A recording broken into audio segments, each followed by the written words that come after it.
ಜೈಲಲ್ಲಿ ದರ್ಶನ್ ದರ್ಬಾರ್. ಉಳಿದ ಆರೋಪಿಗಳ ಕತೆ ಏನು ಹಾಗಾದ್ರೆ? ಇದು ಉಳಿದ ಆರೋಪಿಗಳ ಕುಟುಂಬಸ್ಥರ ಕಣ್ಣೀರ ಕತೆ. ಸಂಭ್ರಮಿಸುವಂತ ಅಭಿಮಾನಿಗಳೇ ಈ ಕುಟುಂಬದ ಗೋಳುಗಳನ್ನ ನೀವು ನೋಡ್ಲಿಕ್ಕಾಗತ್ತಾ? ಈ ಗೋಳು ಕೇಳೋರಿಲ್ವಾ?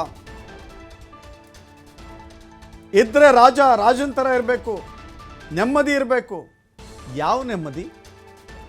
ಜೈಲಿನಲ್ಲಿ ಅವನಿಗಾರು ನೆಮ್ಮದಿ ಸಿಗುತ್ತಾ? ಏನು ಸಿಗರೇಟ್ ಸಿಕ್ಬಿಟ್ರೆ ನೆಮ್ಮದಿ ಸಿಗುತ್ತಾ?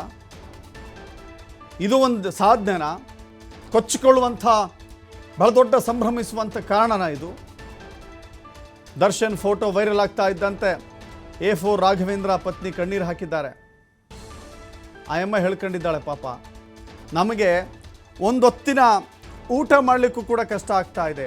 ರಾಘವೇಂದ್ರನ ಹೆಂಡತಿ, ಸೋ ಕಾಲ್ಡ್ ದರ್ಶನ್ ಅವರ ಅಭಿಮಾನಿಗಳ ಸಂಘದ ಅಧ್ಯಕ್ಷ, ಚಿತ್ರದುರ್ಗದ ಜಿಲ್ಲಾಧ್ಯಕ್ಷ ರಾಘವೇಂದ್ರ, ಆ ತಾಯಿ, ಆತನ ಹೆಂಡತಿ, ಒಬ್ಬ ಮಹಿಳೆ ಈತನನ್ನು ನಂಬ್ಕೊಂಡು ಬಂದಲ್ಲ, ಆಕೆ ಕಣ್ಣೀರಾಗ್ತಾ ಇದ್ದಾಳೆ.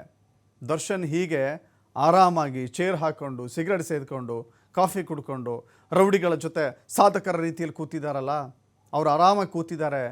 ಅವ್ರನ್ನ ನಂಬಿ ಹೋಗಿರುವಂಥ ನನ್ನ ಗಂಡ ಜೈಲು ಪಾಲಾಗಿದ್ದಾನೆ, ನನ್ನ ಕುಟುಂಬ ಬೀದಿ ಪಾಲಾಗಿದೆ. ತನ್ನ ಗಂಡನ ನೆಂದು ಕಣ್ಣೀರು ಹಾಕಿದ್ದಾಳೆ ಆ ತಾಯಿ. ನನ್ನ ಪತಿ ಇಲ್ಲದೆ ನಮ್ಮ ಮನೆ ನಡೆಸೋಕ್ಕೂ ಕಷ್ಟವಾಗ್ತಾ ಇದೆ. ದರ್ಶನ್ ಅಭಿಮಾನಿಗಳು ಯಾವುದೇ ಒಂದೇ ರೂಪಾಯಿ ಸಹಾಯ ಮಾಡಿಲ್ಲ. ಕೊಚ್ಚಿಕೊಳ್ತೀರಲ್ಲ ನೀವು. ನಮ್ಮ ಮನೆಯಲ್ಲಿ ದುಡಿಯೋದು ನನ್ನ ಪತಿ ಮಾತ್ರ. ಇದೀಗ ಅವರು ಜೈಲು ಪಾಲಾಗಿದ್ದಾರೆ. ನಮ್ಮ ಗತಿ ಏನು? ನಾವು ಕಷ್ಟದಲ್ಲಿದ್ದರೂ ಕೂಡ ದರ್ಶನ್ ಫ್ಯಾನ್ಸ್ ಸಹಾಯ ಮಾಡಿಲ್ಲ. ದರ್ಶನ್ ಫ್ಯಾನ್ಸ್ ಸಹಾಯ ಮಾಡಿಲ್ಲ.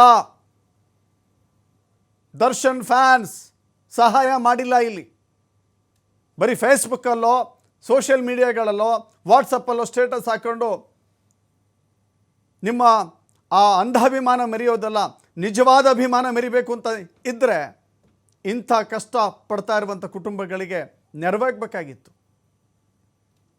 ಸಾವಿರಾರು ಇದ್ದಾರಾ? ಲಕ್ಷಾಂತರ ಇದ್ದಾರಾ? ಕೋಟ್ಯಂತರ ಅಭಿಮಾನಿಗಳಿದ್ದಾರಾ? ಒಬ್ಬೊಬ್ಬ 10 ರೂಪಾಯಿ ಹಾಕಿದ್ರು, ಒಬ್ಬೊಬ್ಬ ಅಭಿಮಾನಿ ಅಂತ ಹೇಳಿಕೊಳ್ಳುವಂಥ ವ್ಯಕ್ತಿ 10 ರೂಪಾಯಿ ಹಾಕಿದ್ರು ಕೂಡ ಈಕೆಯ ಜೀವನ ನಡೀತಾ ಇತ್ತು. ಈಗ ನನ್ನ ಜೀವನ ನಡೆಸೋದು ಹೇಗೆ, ನನ್ನ ಕುಟುಂಬ ನಡೆಸೋದು ಹೇಗೆ ಅಂಥೇಳಿ ಕಣ್ಣೀರಿಡ್ತಾ ಇದ್ದಾರೆ.